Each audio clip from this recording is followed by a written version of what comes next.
41 million Americans over 60 start their morning with a cup of orange juice. They have been told it is vitamin C. They have been told it protects their heart. They have been told it is the healthy choice. And the science says every single one of those beliefs is technically true and catastrophically incomplete for a body over 60. Here is what the research actually shows. Adults over 60 who consume high glycemic beverages in the morning demonstrate 31% higher fasting insulin at 90 days compared to age matched controls who consumed water. Pancreatic beta cell responsiveness, the cells that regulate your blood sugar, declines by approximately 1% per year after 50. And morning cortisol, which naturally peaks between 6 and 8 a.m., amplifies glucose absorption by nearly double in older adults compared to younger ones. You are not drinking the same orange juice your 35-year-old body once handled without consequence. And here is the part that should stop you cold. The morning drink you have been told is healthy may be the single most precise trigger for the insulin resistance, visceral fat accumulation, and cognitive fog that your doctor is attributing to quote normal aging. Mainstream nutrition has a blind spot. It evaluates foods in isolation, not in the context of the aging metabolic system they are entering. Something is happening inside your body after 60 that nobody in conventional dietetics is talking about. And today, I am going to show you exactly what it is. Before I give you any of this, hit subscribe.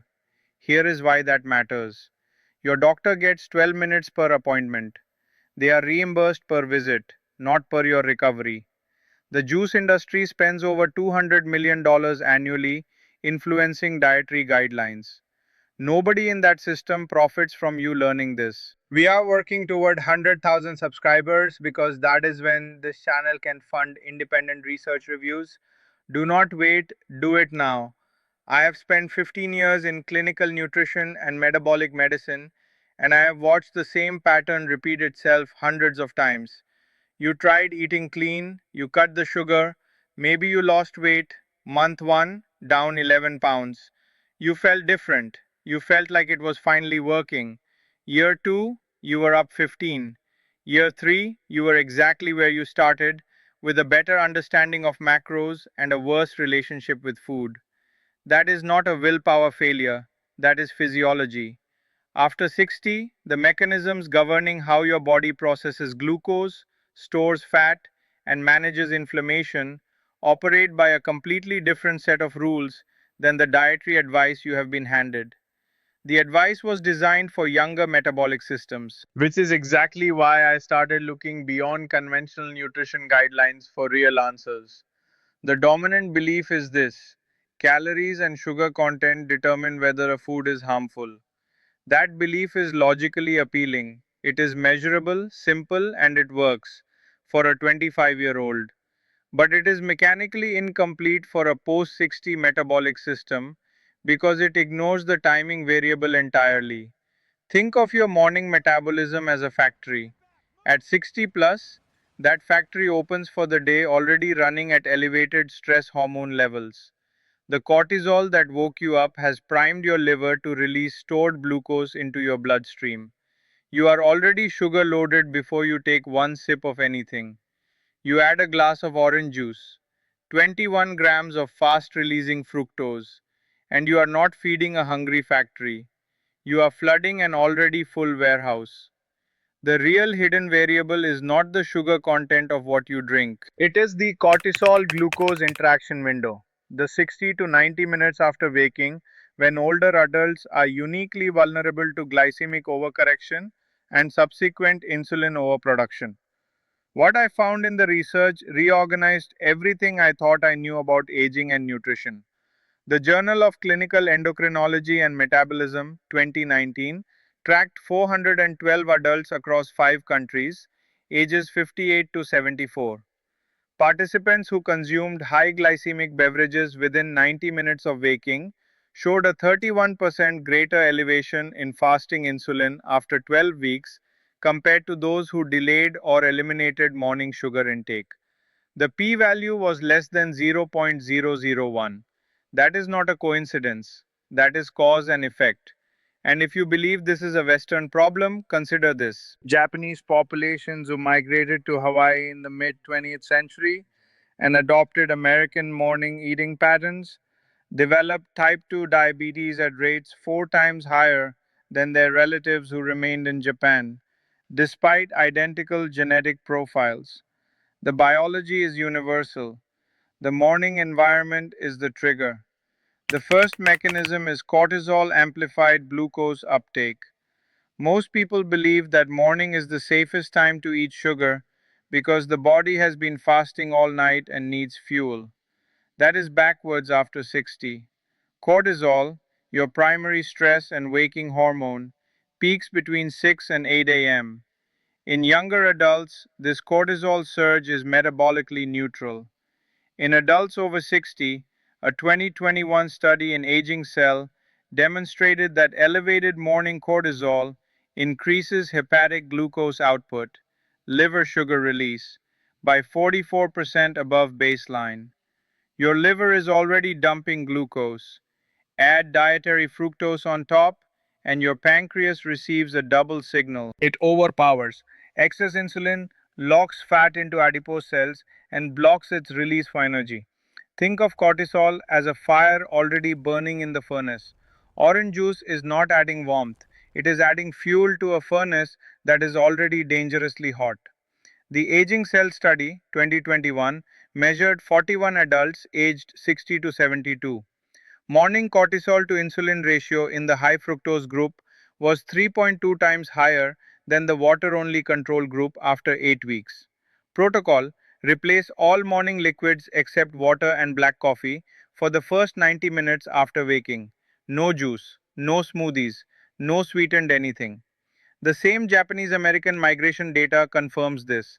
The shift in morning beverage habits was the first dietary change made upon arrival, and the first measurable metabolic divergence appeared within 6 months. The second mechanism is fructose driven hepatic fat accumulation. The common mistake is treating fructose like glucose. Glucose can be used by every cell in your body. Fructose, the dominant sugar in fruit juice, can only be processed by your liver. The liver converts excess fructose to triglycerides, blood fats, through de novo lipogenesis, new fat creation. In adults under 40, this process is relatively slow. In adults over 60, it accelerates.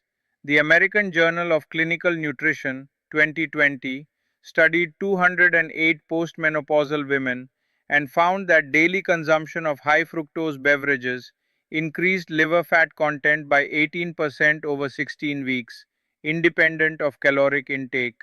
Imagine your liver as a construction crew. In your 20s, that crew is 20 people. After 60, it is down to 8 and working slower.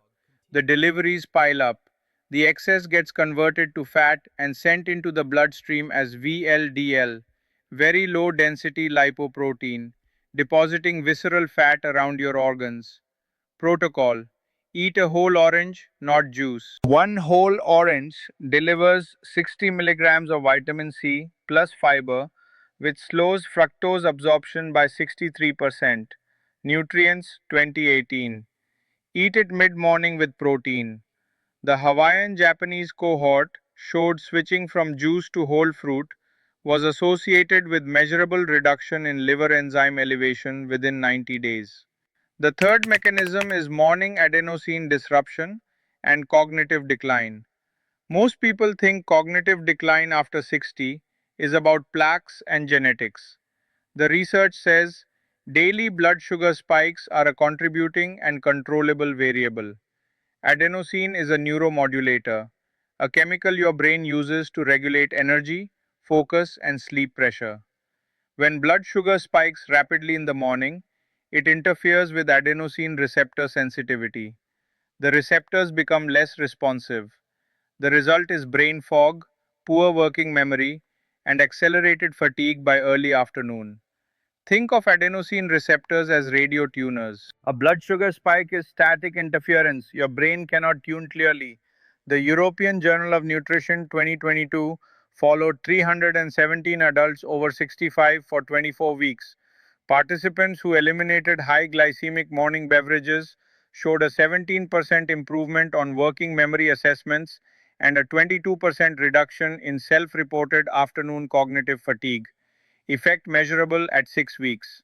Protocol: replace morning juice with 8 ounces of room temperature water with the juice of half a lemon, followed 30 minutes later by 4 ounces of freshly brewed green tea at 70 to 80 degrees, not boiling.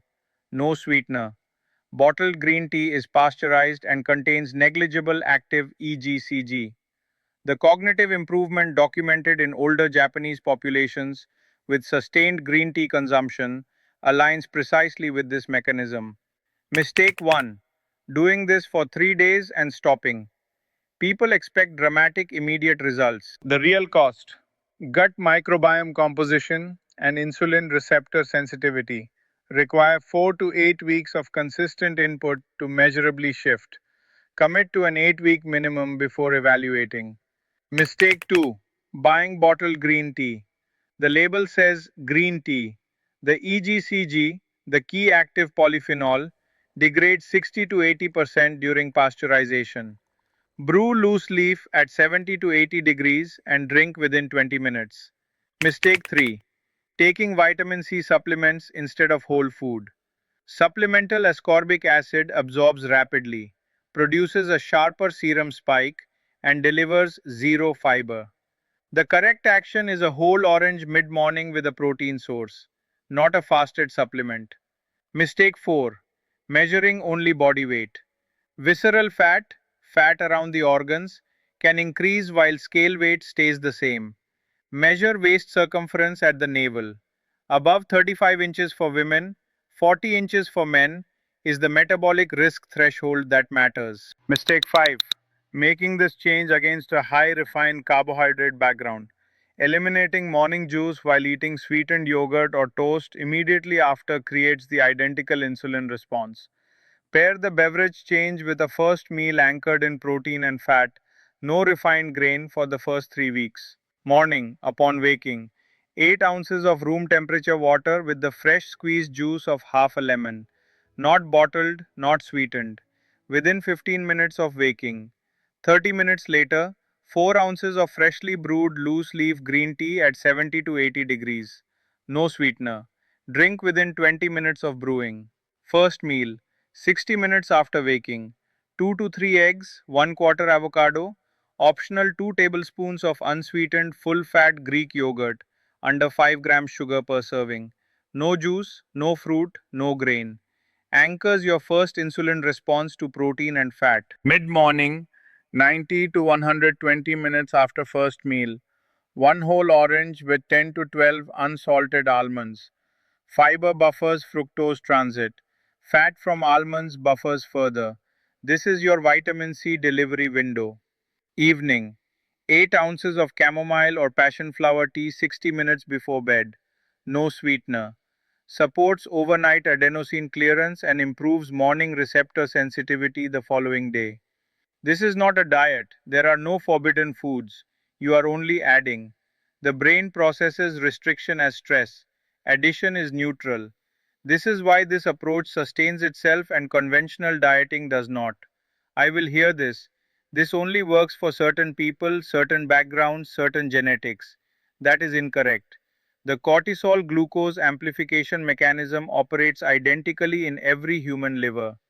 Fructose to triglyceride conversion via de novo lipogenesis follows the same enzymatic pathway in every human body regardless of ancestry. Adenosine receptor sensitivity responds to the same blood sugar disruption signals across all studied populations: East Asian, European, African, South Asian, Latin American.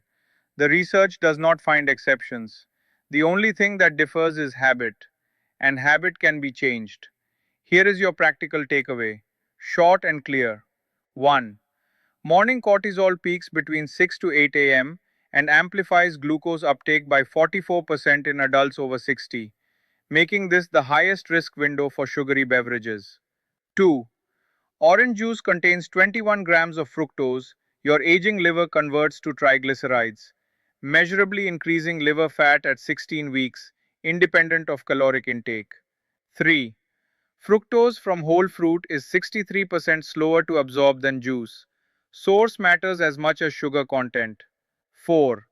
The cortisol fasting insulin interaction window is 60 to 90 minutes post waking. Keep this window glucose neutral. 5. Replace morning juice with room temperature lemon water immediately upon waking. 6. Follow with freshly brewed green tea at 70 to 80 degrees Celsius within 30 minutes. Bottled green tea contains negligible active EGCG. 7. Delay first food 60 minutes after waking and anchor it to protein and fat with no refined grain. 8. Deliver vitamin C mid-morning via one whole orange with almonds. Correct food, correct timing, correct buffer. 9.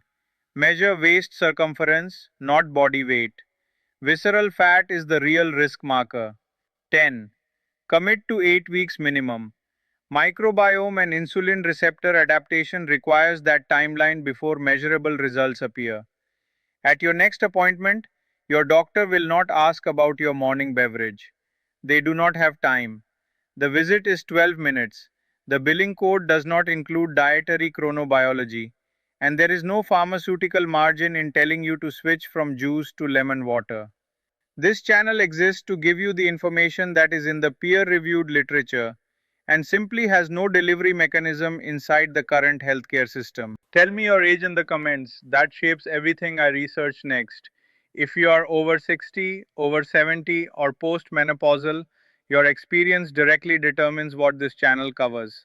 Subscribe. Like this video. We are working toward 100,000 people who are making decisions based on evidence, not incentive.